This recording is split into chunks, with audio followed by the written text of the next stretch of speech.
एक 2 स्टेप सिर्फ वही। नौशीन और भट्टी साहब, आप दोनों का बहुत बहुत शुक्रिया। भट्टी साहब, आपकी फरमाइश पे और नौशीन आपकी मुस्कुराहट को डेडिकेट करते हुए प्लीज आपकी भरपूर तालियों में सन ऑफ गॉडफादर अल्लाह रखा panipuri.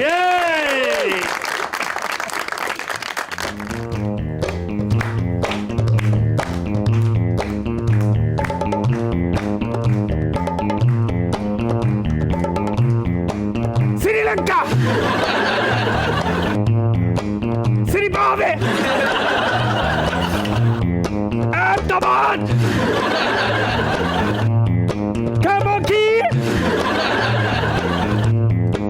Nanuki,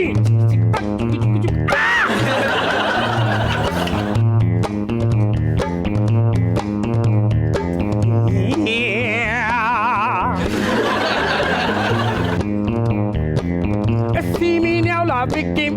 I see me now, la hasina. Tick tick tack, tick tick tick.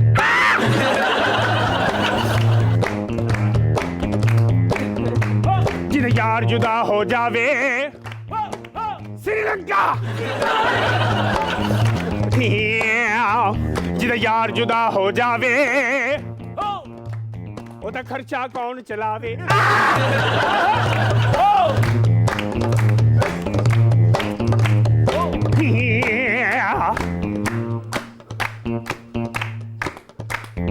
भारी बरसी खटन गया ते खट के ले आंदी सुई ओए